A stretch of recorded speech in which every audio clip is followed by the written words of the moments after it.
शिवराज सिंह चौहान, राजनीति का एक ऐसा नाम जिसने कभी पीछे मुड़कर नहीं देखा। आज मध्य प्रदेश के इस मुखिया का जन्मदिन है। शिवराज सिंह चौहान का जन्म मध्य प्रदेश के सीहोर जिले के जैत गांव में प्रेम सिंह चौहान और सुंदरबाई चौहान के घर 5 मार्च 1959 को हुआ था। उनके पिता एक किसान थे। राजनीति में रुचि रखने वाले शिवराज सिंह चौहान की राजनीतिक करियर भी काफी दिलचस्प है। चलिए वो घटना याद करते हैं जिसने शिवराज सिंह चौहान को मध्य प्रदेश का मुखिया बना दिया। 2003 में मध्य प्रदेश के विधानसभा चुनाव में उमा भारती के नेतृत्व में भाजपा भारी बहुमत से 10 साल बाद सत्ता में लौटी। उमा भारती मुख्यमंत्री बनी। 1 साल के भीतर ही उनके नाम कर्नाटक के हुबली शहर की अदालत से वारंट जारी हो गया। 10 साल पुराने मामले में उमा भारती को भाजपा के वरिष्ठ नेताओं के कहने पर इस्तीफा देना पड़ा।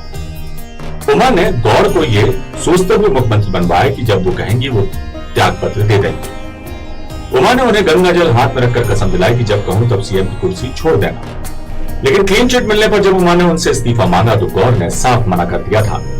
उस वक्त बीजेपी के राष्ट्रीय अध्यक्ष लालकृष्ण आडवाणी राज्य में सीएम पद को लेकर जारी खींचतान पर चिंतित हुए तो उन्होंने भाजपा संसदीय बोर्ड की बैठक बुलाई। इस बैठक में पूर्व प्रधानमंत्री अटल बिहारी वाजपेयी, मुरली मनोहर जोशी, जसवंत सिंह, सुषमा स्वराज, प्रमोद महाजन और संजय जोशी मौजूद रहे। बैठक में बीच का रास्ता निकालते हुए शीर्ष नेतृत्व ने बाबूलाल गौर को हटाने और उमा भारती को भी दोबारा मौका न देने का फैसला लिया। पार्टी ने शिवराज सिंह चौहान पर दांव खेला।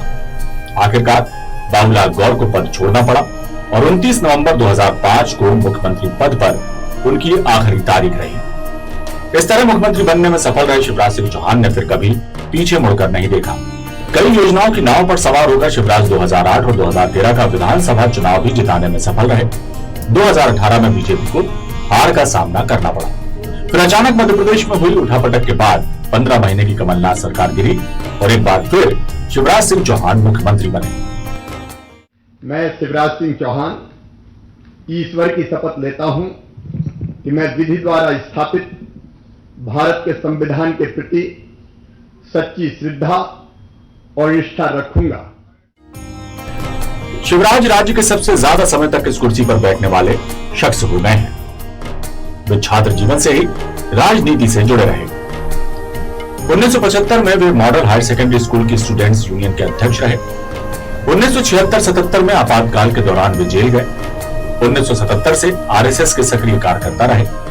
लंबे समय तक पार्टी की छात्र शाखा एबीवीपी से भी जुड़े रहे। पहली बार 1990 में सीहोर जिले की बुधनी विधानसभा सीट से चुने गए। 1991 में विदिशा संसदीय चुनाव क्षेत्र से लोकसभा के लिए पहली बार चुने गए। 4 बार लोकसभा के लिए चुने गए। लोकसभा तथा संसद की कई समितियों में भी रहे। 2000 से 2003 तक युवा मोर्चा के राष्ट्रीय अध्यक्ष और भाजपा के राष्ट्रीय सचिव रहे। दिसंबर 2003 में भाजपा ने विधानसभा चुनाव में अपूर्व सफलता पाई। तत्कालीन मुख्यमंत्री दिग्विजय सिंह के खिलाफ चुनाव लड़ा, लेकिन वे राघवगढ़ विधानसभा चुनाव क्षेत्र से हार गए जब वे भाजपा के प्रदेश अध्यक्ष थे। 30 नवंबर 2005 को उन्हें मुख्यमंत्री बनाने का फैसला लिया गया। उन्होंने बुधनी विधानसभा के लिए उपचुनाव लड़कर जीता। 2008 में शिवराज ने बुधनी सीट से चुनाव जीता। 12 दिसंबर 2008 को उन्हें दूसरे कार्यकाल की शपथ दिलाई गई। 2013 में फिर एक बार मध्य प्रदेश में शिवराज सरकार सत्ता में आई। 2018 में बीजेपी सत्ता से बाहर हो गई। 15 महीने के कार्यकाल के बाद सत्ताधारी कमलनाथ सरकार को सत्ता गंवाना पड़ी। एक बार फिर मध्य प्रदेश की बागडोर शिवराज सिंह चौहान के हाथ में आ गई। पेशे से एक किसान शिवराज सिंह चौहान की संगीत में गहरी रुचि है और वे धार्मिक साहित्य पढ़ते हैं। मित्रों के साथ वाद विवाद में भाग लेते हैं। मनोरम स्थलों की सैर करना, गाने सुनना और फिल्में देखना उनके मनोरंजन के पसंदीदा साधन है। उनकी खेलों में भी रुचि है और वे कबड्डी, वॉलीबॉल और क्रिकेट पसंद करते हैं। ग्रामीण क्षेत्रों की बहुत सी खेल संस्थाओं से भी जुड़े हैं।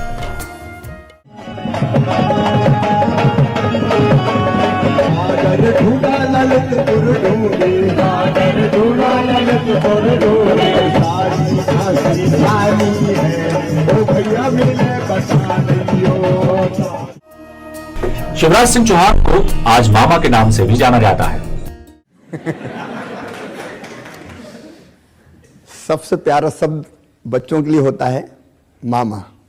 मामा का एक अर्थ तो ये होता है कि जो माँ का भाई हो वो मामा, लेकिन मैं इसका दूसरा एक और व्यापक अर्थ निकालता हूँ जिसके मन में बेटियों के लिए दो दो माँ का प्यार हो, वो माँ माँ। चौपाल से लेकर भोपाल तक का सफर शिवराज सिंह चौहान का काफी दिलचस्प रहा है। जनता के बीच में जाकर लोगों से सीधा संवाद उनको लोगों के बीच काफी लोकप्रिय बनाता है।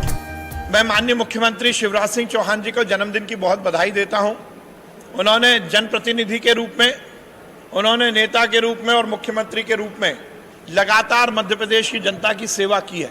उन्होंने इस बात को स्थापित किया कि कोई नेता केवल पद पर ही सुशोभित नहीं होता, बल्कि अपने वो आचरण और व्यवहार से, अपने व्यक्तित्व और कृतित्व से जनता के दिलों पर भी राज करता है। माननीय मुख्यमंत्री शिवराज सिंह जी के जन्मदिन की बहुत बहुत बधाई देता हूं। और जो उन्होंने कहा है कि मैं अलग तरीके से जन्मदिन मनाऊंगा वृक्षारोपण करके, तो हम सब भी वृक्ष लगाएंगे। मैं किसान भाइयों से, प्रदेश की जनता जो 8 करोड़ जनता के आंखों के तारे हैं शिवराज सिंह जी, गांव गरीब और किसानों के मसीहा है, बहनों के भैया हैं, बच्चों के मामा है, युवाओं के हृदय सम्राट है और गरीब माता पिता के श्रवण बेटा है, जिन्होंने तीर्थ यात्राएं कराई है और मध्य प्रदेश की 8 करोड़ जनता के परिवार के मुखिया हैं। उनके स्वस्थ और दीर्घायु जीवन के लिए मैं मां नर्मदा से प्रार्थना करता हूं कि वो हमेशा स्वस्थ रहे और कमल के फूल की तरह खिलते रहे और प्रदेश को खिलाते रहे। कल शिवराज सिंह जी चौहान का जन्मदिन है और उनको मैं जन्मदिन की अपनी ओर से शुभकामना देता हूं, वो यशस्वी हो और जिस प्रकार से जनता की सेवा लगातार मेहनत करते हुए कर रहे हैं, इसे और आगे भी करें। कल वो हमारे कार्यक्रम में मुख्य अतिथि होंगे और इसलिए हमारे लिए भी बड़ी खुशी की बात है। कल माननीय मुख्यमंत्री जी का जन्मदिन है और मैं ये मानता हूं कि जिस हिसाब से वो लगातार काम कर रहे हैं और अपने प्रदेश की जनता के बीच में काम कर रहे हैं और लगातार उनके बीच में जा रहे हैं, मैं अपनी तरफ से, मैं अपने प्रदेशवासियों की तरफ से, अपने विधानसभा के लोगों की तरफ से उनका कोटसा जन्म की बहुत बहुत बधाइयाँ देता हूँ और मैं ये भगवान से प्रार्थना करता हूँ कि उनका जीवन निरंतर आगे बढ़े और जनता की सेवा को ऐसी करते रहे। जन्मदिन है, मैं हार्दिक के शुभकामनाएं देता हूं। उनके नेतृत्व में मध्य प्रदेश प्रगति की ओर बढ़ रहा है, मध्य प्रदेश आत्मनिर्भर बनेगा। उनके नेतृत्व में आत्मनिर्भर मध्य प्रदेश का रोड मैप तैयार किया गया है और उन्होंने आह्वान किया है कि उनके जन्मदिन पर सब लोग एक एक पेड़ लगाएं। मैं भी अपने साथियों से और सभी मित्रों से, कार्यकर्ताओं से अनुरोध करूंगा कि मुख्यमंत्री जी के जन्मदिन पर सब लोग एक एक वृक्ष जरूर लगाएं। मुख्यमंत्री शिवराज सिंह चौहान एक ऐसी शख्सियत के नेता हैं जो सियासत में बहुत बिरले हैं। वो एक आम आदमी की तरह व्यवहार करते हैं, एक आम आदमी की जरूरतों के लिए काम करते हैं। यही उनकी छवि है और इसी छवि ने उन्हें पांव पांव वाले भैया से जननायक बनाया। तो उस समय एक अनुमान लगाया जाता था कि आने वाले वक्त में नेतृत्व उन पर विश्वास करेगा, उन्हें मध्य प्रदेश की कमान सौंप सकता है, लेकिन इतनी जल्दी होगा, इस तरह से होगा। और फिर जो शिवराज उससे पहले कभी मंत्री भी नहीं रहे हैं, वो अचानक मुख्यमंत्री बनते हैं और फिर उन्होंने वो सब कुछ साबित करके दिखाया कि वो आम आदमी तक कितनी अपील है उनकी और वो आम आदमी की बात कितनी समझते हैं। अगर मैं पीछे चलूं तो जब वो मुख्यमंत्री बने उसके बाद चुनाव था मध्य प्रदेश में। ये भारतीय जनता पार्टी के लिए ये पहला मौका था कि भारतीय जनता पार्टी 5 साल का कार्यकाल पूरा करे और फिर आने वाले वक्त में चुनाव में जाए और फिर चुनाव जीते। शिवराज सिंह चौहान को मैंने उस दौर में तकरीबन 1 से 1.5 साल अलग अलग जगह टीवी पत्रकार होने के नाते कवर किया, उनकी सभाओं को कवर करता था। शिवराज जी की याददाश्त बहुत अच्छी है, तो इसलिए वो अपनी तकरीबन 1.5 साल पहले मैंने उनको जिस सभा में सुना था, कटनी की एक सभा, और आखिरी उनकी सभा जबलपुर के बरगी क्षेत्र में उन्होंने की थी। उसमें बहुत ढेर सारी चीजें, बहुत ढेर सारा विषय वस्तु एक जैसा था, लेकिन वो क्षेत्रीय जो जिस क्षेत्र में भी जाते थे उस क्षेत्र की भी कुछ चीजों को, उसकी जरूरतों को भी वो एड्रेस करते थे। जाहिर है एक पत्रकार के नाते हमारे सामने भी बहुत बड़ी चुनौती थी कि शिवराज सिंह चौहान जो 1.5 साल पहले कह चुके हैं वो फिर आज कह रहे हैं, तो उसमें से खबर कैसे निकालें। लेकिन वो मीडिया के प्रति उनका बड़ा लगाव और झुकाव था। जब वो अपनी सभा करके उतरते थे तो हमसे बात जरूर करते थे, और वहां हमारे अपने कई सवाल होते थे, स्थानीय मुद्दों से लेके संबंधित और प्रदेश की राजनीति से संबंधित, और कई तरह के सवाल होते थे। तो उसमें हमारे लिए कुछ स्टोरी निकल आती थी, और साथ ही हम जब उस क्षेत्र की जनता से संवाद करते थे, उनसे पूछते थे शिवराज सिंह चौहान के बारे में, तो बहुत ही कम समय में शिवराज सिंह चौहान ने एक जनता के बीच में एक पहचान सी बना ली थी। ये बेहद अद्भुत था। कम नेताओं को ऐसा अवसर मिलता है कि मैं तकरीबन 100 सभाएं मैंने उनकी कवर की होंगी, लेकिन उन सभाओं में हर जगह वो जहां भी जाते थे वहां जनता से उनको जानती थी। और ये किसी ऐसे नेता के लिए बहुत वो था जो ज्यादातर सांसद रहा हो, पूरे प्रदेश में बहुत अधिक समय तक उसका सीधा संपर्क न रहा हो, उस तरह से एक जिस क्षेत्र से वो आते हैं उस क्षेत्र में ज्यादा संपर्क रहा हो, लेकिन जनता उन्हें सब जगह पहचानती थी। धीरे धीरे उनका दूसरा कार्यकाल भी आया, तब भी बहुत चुनौतियां थीं, लेकिन उन्होंने फिर चुनाव जीता। फिर तीसरा कार्यकाल आया, और तीसरे कार्यकाल के आखिरी दौर में बहुत ढेर सारे आंदोलन, बहुत से सवाल, केंद्र सरकार की नीतियों को लेकर भी बहुत ढेर सारे सवाल, जीएसटी, नोटबंदी, ऐसी बहुत ढेर सारी चीजें, बहुत ढेर सारे झंझावात। उन सब के बीच शिवराज सिंह चौहान एक बार फिर मैदान में आए, जनता के बीच गए। लेकिन 2018 शिवराज सिंह चौहान को वैसा समर्थन नहीं मिला, लेकिन वो खारिज नहीं किए गए। उन्हें 2018 में भी पर्याप्त संख्या में सीटें मिली। पर्याप्त से आशय मेरा यह है कि तकरीबन जितना उस समय सरकार बनाने वाली कांग्रेस को सीट मिली थी, उसके बहुत निकट आंकड़े थे जो भारतीय जनता पार्टी को सीटें मिली थी। और बाद में यही वो वजह थी, कुछ क्षेत्र तो ऐसे थे जो ये माना जा रहा था कि वहां कांग्रेस का परफॉर्मेंस बहुत अच्छा होगा, भारतीय जनता पार्टी वहां बहुत रिजेक्ट की जाएगी, निगलेक्ट की जाएगी, लेकिन वहां भारतीय जनता पार्टी ने बहुत अच्छा परफॉर्मेंस किया। उसमें विंध्य एक क्षेत्र है जिसका हम जिक्र कर सकते हैं। तो इस तरह से शिवराज सिंह चौहान ने उस दौर में भी बहुत विपरीत परिस्थितियों के बावजूद वो डटे रहे, और सरकार न बनने के बाद भी वो जनता के बीच सतत संपर्क में रहे। और टाइगर अभी जिंदा है, उनकी बात बहुचर्चित थी, और वो हर छोटे बड़े मुद्दे पे जनता के बीच होते थे, जनता से संवाद करते थे। उन्होंने कभी भी निराश होकर वो घर नहीं बैठे और अथक परिश्रम किया। और अंततः जब मध्य प्रदेश में दोबारा सरकार बनने की नौबत आई, कांग्रेस के विधायकों ने बगावत की, तो उन्हें एक बार फिर मौका मिला। और उस समय बहुत चुनौती थी, कोरोना काल था, और ऐसे समय में बड़ी चुनौती के बीच उन्होंने फिर काम संभाला। वो जनता के बीच बहुत गए। हम सब लोगों ने समय समय पर उन्हें सलाह भी दी कि वो इतना अधिक अगर वो जाएंगे, वो और उनका परिवार सब, साधना सिंह जी भी, कार्तिकेय भी, ये सब लोग जनता के बीच में जा रहे थे, अनाज बांट रहे थे, बहुत तरह की चीजें कर रहे थे। शिवराज जी सड़कों पर थे ऐसे समय में जब बहुत कम लोग अपने घरों से निकलते थे। लॉकडाउन के दौर में भी उन्होंने लगातार जनता को भरोसा दिलाया, उनका हौसला बढ़ाया, और इसकी वजह से वो खुद भी संक्रमित हो गए।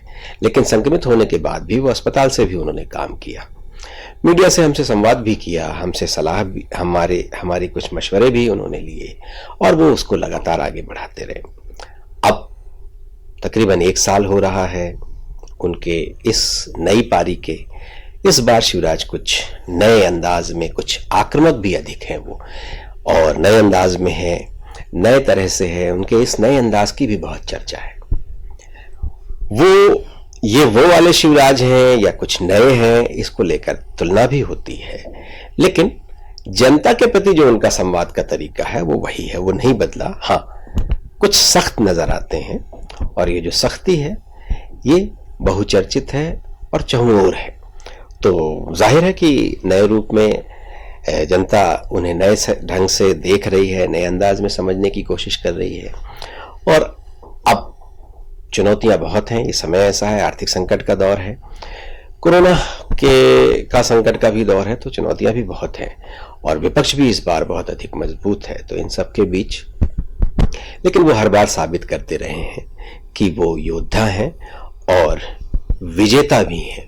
तो हम सबकी शुभकामनाएं, उनका जन्मदिन है इसलिए हमारी उनको शुभकामनाएं हैं। और इसी तरह से वो जनता से संवाद कायम रखेंगे। हम मीडिया के लोगों से भी वो संवाद बहुत रखते हैं। इस बीच में कोरोना के कारण कुछ संवाद कम हुआ है, लेकिन उम्मीद है कि वो जो पुराना सिलसिला है और वो जो बात का आदान प्रदान का जो सिलसिला है वो आगे भी जारी रहेगा। देखिए, मध्य प्रदेश का ये सौभाग्य है कि मध्य प्रदेश में लंबे समय तक राजा महाराजाओं की सरकार रही है। उसके बाद यदि कोई अवसर मिला तो किसान पुत्र को अवसर मिला। एक ऐसा व्यक्ति जो नर्मदा जी को अपनी माँ मानता हो, मध्य प्रदेश की जनता को जो है भगवान मानता हो और मध्य प्रदेश को मंदिर मानता हो, तो ये एक बड़ा सौभाग्य है। और आप देखिए कि उन्होंने जो मुख्यमंत्री पद संभाला था तो लोगों का कयास ये लग रहा था कि बहुत लंबे समय तक इसको निभा नहीं पाएंगे, लेकिन 2005 से लेकर के आज 2021 चल रहा है और इसमें 4 बार वो मुख्यमंत्री बने, 2 बार उन्होंने अपने बल पे चुनाव जीता, तो निश्चित रूप से उनका जनाधार है। और आप देखिए कि देश के किसी भी कोने में आप चले जाइए, चाहे वो साउथ का हो चाहे वो उत्तर का क्षेत्र हो, कहीं भी आप जाते हैं तो शिवराज की स्वीकारोक्ति है। स्वीकारोक्ति के साथ साथ लोग उनको सुनने वाले हैं, देखने वाले हैं। आप दूसरे ढंग से देखिए तो वो एक ऐसे व्यक्ति हैं कि आम जन को से सीधे जुड़ने का हमेशा वो प्रयास करते हैं। आम जन तक उनकी सुलभ पहुंच रहती है, हर व्यक्ति उनसे अपनी बात कह पाता है।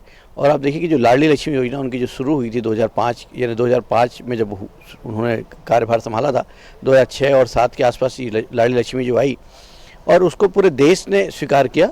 और इवन मोदी जी जब केंद्र में प्रधानमंत्री बने तो उन्होंने बेटी पढ़ाओ बेटी बढ़ाओ ये दोनों योजना उन्हें लागू करी।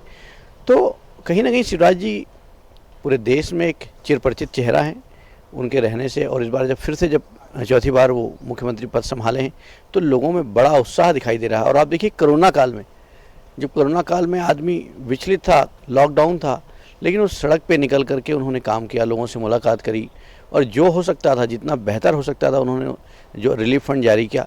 ऐसा नहीं लगा कि किसी और को जो है वो परेशानी झेलनी पड़ी हो। तो शिवराज जी की स्वीकारोक्ति और सरलता, सहजता, ये उनका यूएसपी है। हर एक आदमी से मिलना, जब आप पत्रकार हैं, आप देखते हैं कि जब आप बात करते हैं तो बड़ी सरलता से आपको बाइट दे देते हैं। तो उनकी सरल, सहज और दूसरी बात संकल्प, सेवा, समर्पण। जो संकल्प है उनका, संकल्प ये है कि मध्य प्रदेश को स्वर्णिम मध्य प्रदेश बनाना, समर्पण मध्य प्रदेश के प्रति समर्पण है और सेवा में वो लगे रहते हैं। तो ये तीनों जो चीज़ें हैं उनका मिश्रण एक व्यक्ति में दिखाई देता है। संकल्प, सेवा, समर्पण की जो त्रिवेणी है, मेरी किताब भी हुआ करती थी, मैंने लिखा था 2015 में। तो शिवराज जी का सारा जो व्यक्तित्व है बड़ा सरल है, सहज है। तो मुझे लगता है कि मध्य प्रदेश की जनता बहुत भाग्यशाली है कि शिवराज जैसा व्यक्ति उनको मुख्यमंत्री के रूप में मिला है। मैं अपनी तरफ से उनको ढेर सारी शुभकामनाएं प्रेषित करता हूँ। आज शिवराज सिंह चौहान 61 साल के हो गए हैं। प्रदेश के इस मुखिया को न्यूज वर्ल्ड की तरफ से जन्म दिवस की हार्दिक शुभकामनाएं।